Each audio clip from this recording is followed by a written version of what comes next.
So if you're the executor or administrator of an estate of a loved one and you have to process the probate in Georgia, one of your questions is probably going to be, do I need to fix up the house or do I sell the house as is? Well, we've got a client that's got a probate house. They're out of state and they're having those exact same questions.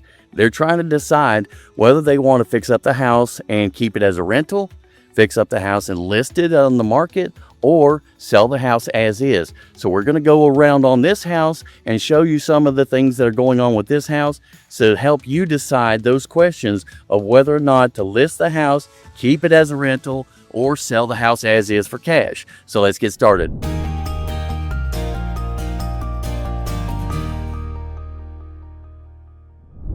So a lot of what's going to help you decide whether or not to sell the house as is or fix it up and list it or fix it up and keep it is going to be the condition of the house itself. So let's look around this house and take a look at this one, and I'll give you a few ideas on how to judge a house and decide on which way you want to go.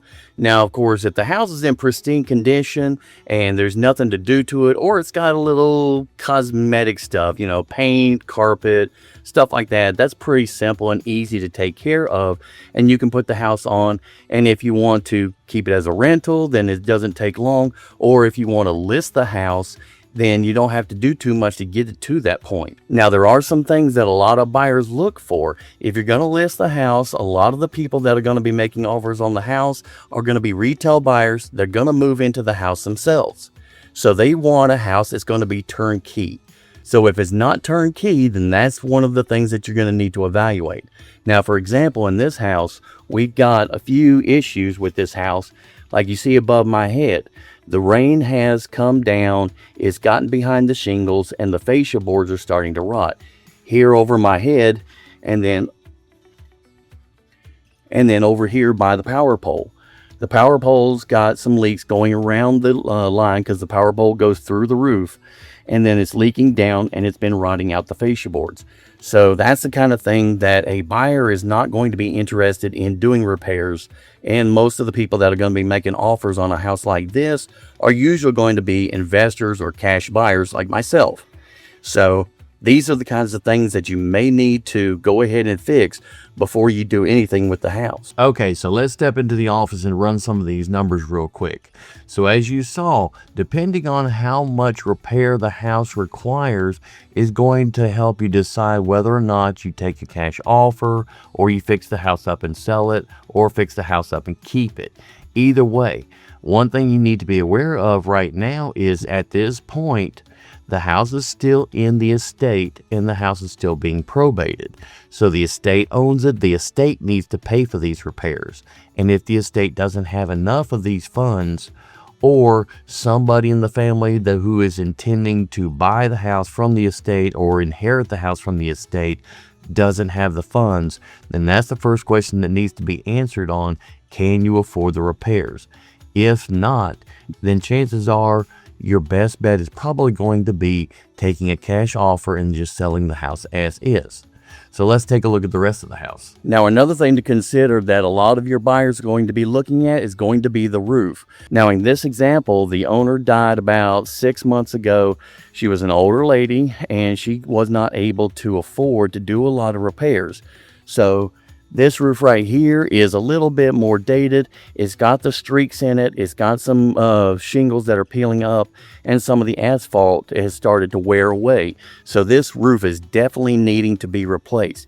As you saw with the fascia boards, there's about 5 other places all the way around the house where the water has leaked through and the fascia boards have gotten rotted, and they're going to need to be replaced. And that's because the roof has gotten old and it needs to be replaced. So that, depending on how big the house is, could run anywhere from $10,000 to $20,000, depending on the size of the house and how many ridge lines it's got, how many valleys it's got. But you can talk to a local roofer to get a quote on how much that's going to cost. And I can definitely help you with that too, because we've got a whole network of contractors that do this kind of thing. And while we're in the yard looking at the roof, take a look at the yard itself. Like you see with this one, it's grown up to about where my back pockets are, and this is definitely going to get mowed. Now, that's a simple fix. It doesn't take much. But if the house has got a lot of shrubbery and a lot of hedges that are getting overgrown, you want to make sure to cut all that away from the house, at least a foot away from the house, because trees and shrubs hold moisture. They keep the wind from blowing like it's blowing right now, and that's what dries out the wood, dries out the moisture, and it keeps the house in good condition. If it's got a lot of hedges, it's got a lot of ivy, it's got a lot of brush around the house, that keeps the air from moving and the moisture stays there, and it ends up rotting out even more. So make sure to take care of the landscaping and keep the grass mowed while it's vacant. So whether you're deciding to repair the house and sell it, or repair the house and keep it, or just sell it as is, until that house is under contract or you've got a decision made, you still need to do these kinds of maintenance things like mowing the grass and cutting the hedges back.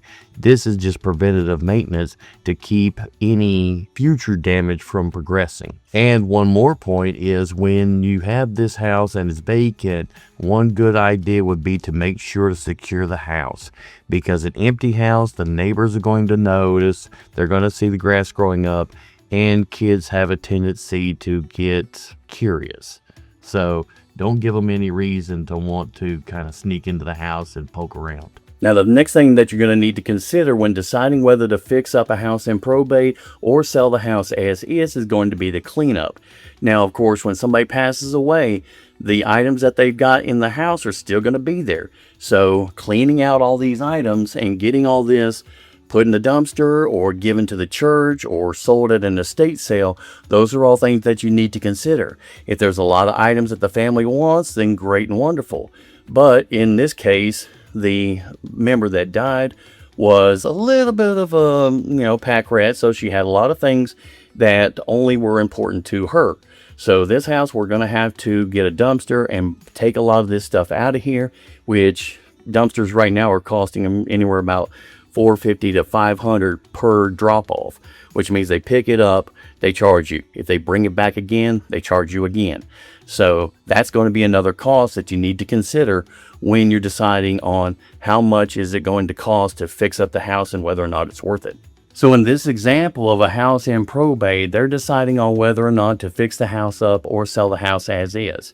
Now, you already saw that the fascia boards and the soffits around the outside of the house need to be replaced. There's about 5 or 6 areas where it's really rotted through.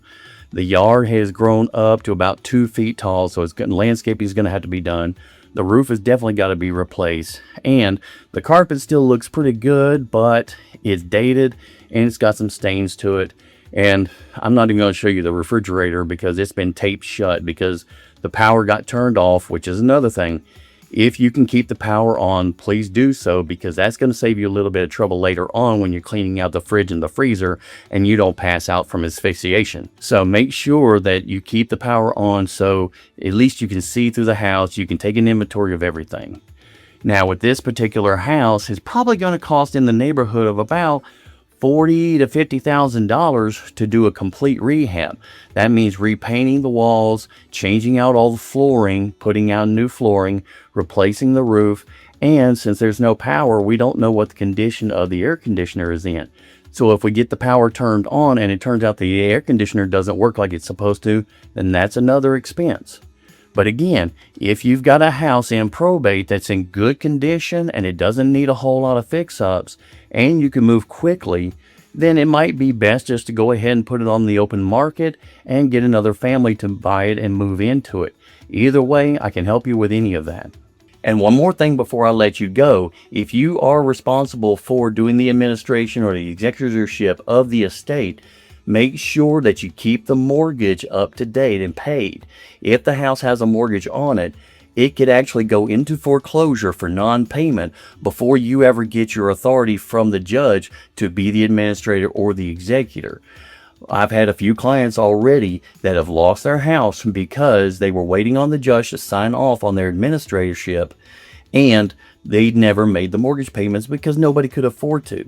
Well, if the estate has the funds, keep making those mortgage payments so you keep the mortgage company away from you until you get your letters of executorship or your letters of administration. And then once you do that, then you'll have the authority to talk to the mortgage company, get them a payoff amount and find out what they've got owed on the house, and then the estate can pay off that loan, or you can sell the house and get that estate paid off, so the remaining proceeds of the estate can be distributed to the rest of the family. So if you have any more questions about probate process in Georgia, or whether or not to sell your house or fix it up and keep it as a rental or sell it as is in Georgia, make sure to reach out to me and I'll help you any way I can, and I'll talk to you on the next video.